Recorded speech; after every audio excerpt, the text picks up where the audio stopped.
inaugurated and inspected several development projects.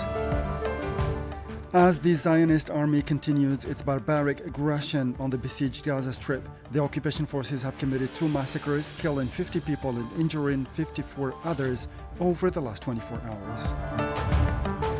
NATO allies have announced that they started transferring F-16 fighter jets to Ukraine and stepped up promises to Kiev on eventual membership in the alliance at the 75th anniversary summit, clouded by political uncertainties in the United States. Those were the headlines, and now the news in detail from Radio Algeria International. Good afternoon. First, the President of the Republic, Mr. Abdelmadjid Tebboune, ended Wednesday evening a working and inspection visit to the province of Tizi Ouzou, during which he inaugurated and inspected several development projects. On his arrival to the province, the President of the Republic was given a warm welcome by leading figures and citizens who expressed their pride in his visit and their full support for his efforts to promote the country's development, growth and prosperity. More on the visit of the President of the Republic to the province of Tizi Ouzou with our colleague Saïd Boughazi. During his visit, the President of the Republic inaugurated the 50,000-seat late Mojahed Hussein Eid Ahmed Stadium in the western outskirts of Tizi Ouzou, which meets international standards. The President of the Republic then made his way down to the field where he greeted former players of the Kabylie Sports Youth Club, GSK, before listening to a presentation on this major sports facility and another by the Governor of Tizi Ouzou on development indicators for the province between 2020 and 2024.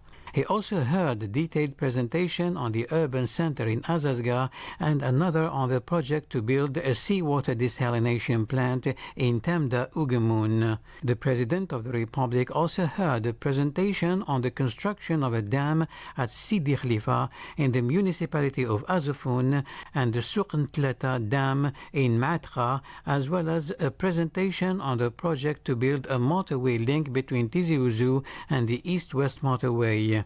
Earlier, the President of the Republic laid the foundation stone for a new 500-bed university hospital in Tizi Ouzou. During his meeting with the civil society representatives at the Moudoud Mamri Cultural House, the President of the Republic said that this province deserves our full esteem in view of the enormous sacrifices it made in resisting French colonialism. He also expressed his delight at the warm welcome extended to him by the citizens of this great province.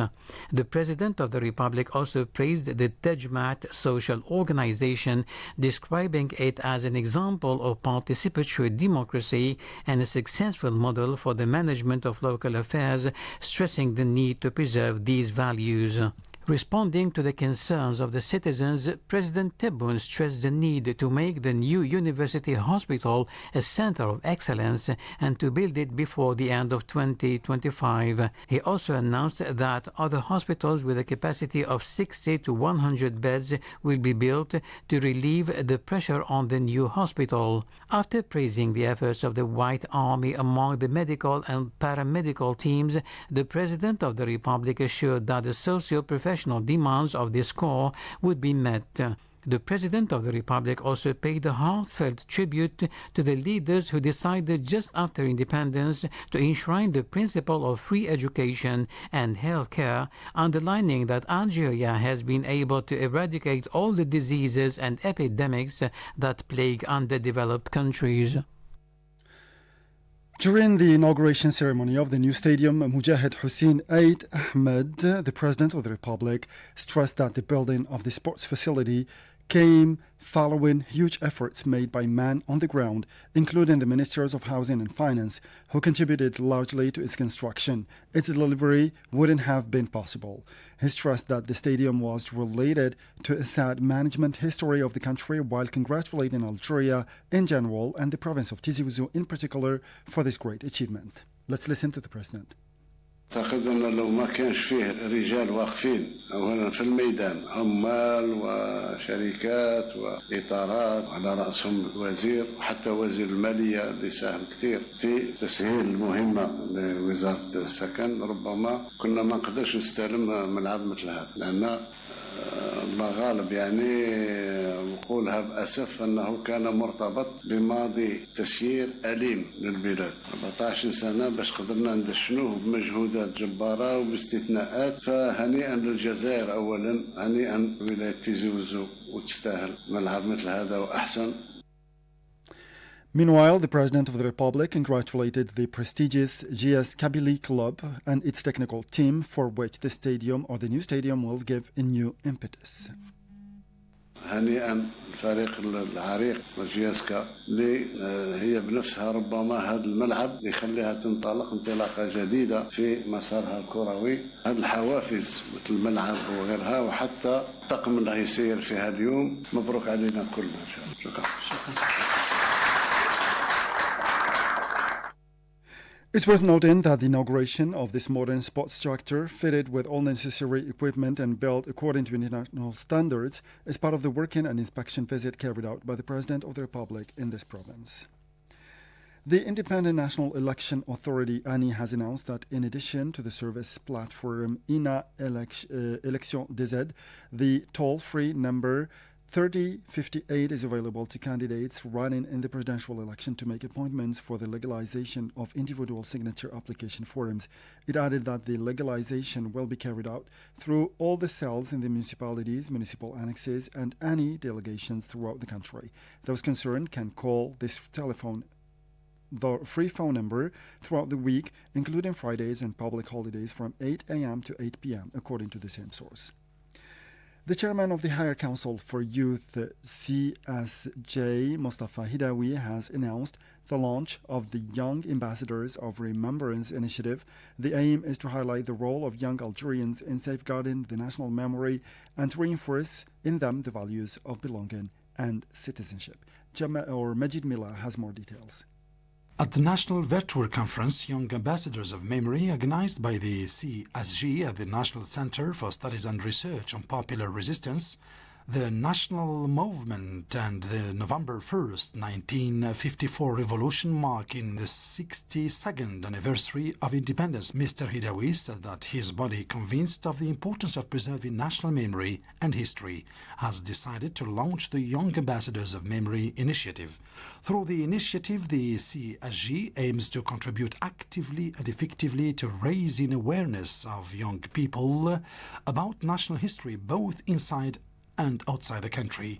The meeting, which took place in the presence of the Minister of War Veterans and Right Holders, Laïd Derbiga, was an opportunity for Hidawi to stress the need for the youth to support the efforts of official institutions in favor of remembrance in order to preserve the legacy of our forefathers, of whom we are proud.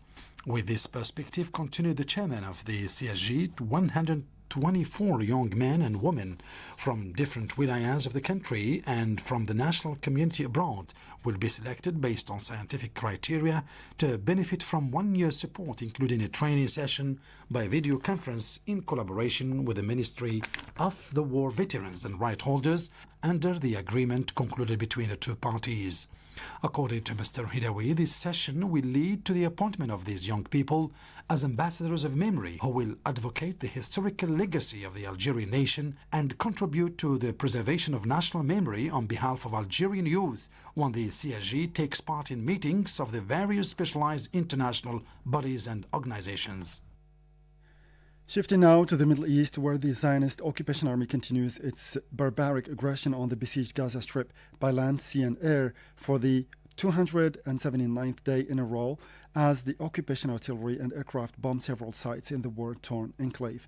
The toll of Zionist genocidal aggression against the Gaza Strip has risen to 38,345 martyrs and 88,295 wounded since October 7, the Palestinian Health authorities said today. According to the same source, the Zionist occupation army has committed 2 massacres in the last 24 hours, resulting in the death of 50 people and the injury of 54 others. More details with our colleague Majid Mela again. In the central Gaza Strip, a Zionist raid targeted a house in Al-Zafran area of Al-Maghazi camp, while a missile drone was launched towards a house in Nusayrat camp, as gunboats fired towards the beaches of Madinat al-Zahra and Nusayrat camp, all while the occupation artillery fired its shells targeting Al-Mughraqa area in the camp. In the city of Khan Yunis, a raid targeted the east of the city at a time when Doctors Without Borders warned of the cessation of healthcare in the Nasser medical complex in the city as a result of an acute shortage of medical supplies and fuel, which is considered the last advanced hospital still operating in southern Gaza. Earlier in the morning, at least 34 Palestinians were killed by Zionist missiles fired at the towns of Gaza and Rafah, the Wafa news agency reported, citing medical sources. The civil defense reported that more than 30 bodies of martyrs have been dumped in the streets of the Al-Rimal neighborhood and the Al-Sina and Al-Khatiba neighborhood in Gaza City. In addition, 4 Palestinians, including a child, were killed by Zionist occupiers in the Al-Tel al-Sultan neighborhood west of Rafah, the same source added. And in the occupied West Bank, the Zionist occupation forces are stepping up the demolition of Palestinian facilities east of the city of Ariha in Hebron and elsewhere in the occupied Palestinian territory. Saad Bougazi has more. Local sources said that the occupation forces, accompanied by a military bulldozer, today stormed an area east of Ariha and began demolishing a number of facilities under the pretext that they were built without a permit, including a horse stable belonging to a local resident. Zionist occupation bulldozers also demolished a 3-story house in Khirbet Qalqas area south of Hebron. The brother of the house owner told Wafa that the occupation bulldozers began demolishing the house of his deceased brother, which consists of 3 floors, each floor measuring 200 square meters and housing more than 30 people, under the pretext of not having a building permit.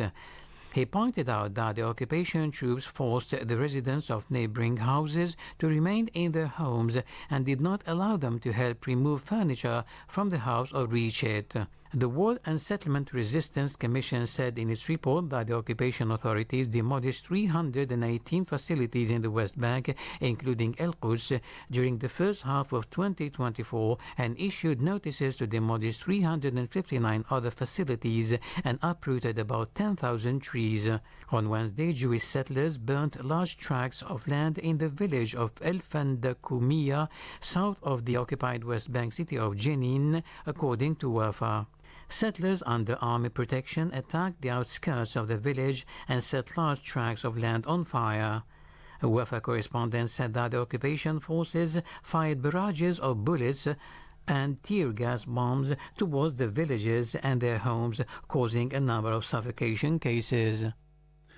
And finally, NATO allies have announced that they started transferring F-16 fighter jets to Ukraine and stepped up promises to Kiev on eventual membership in the alliance at the 50th or 75th anniversary summit clouded by political uncertainties in the United States. Majid Miller has more details.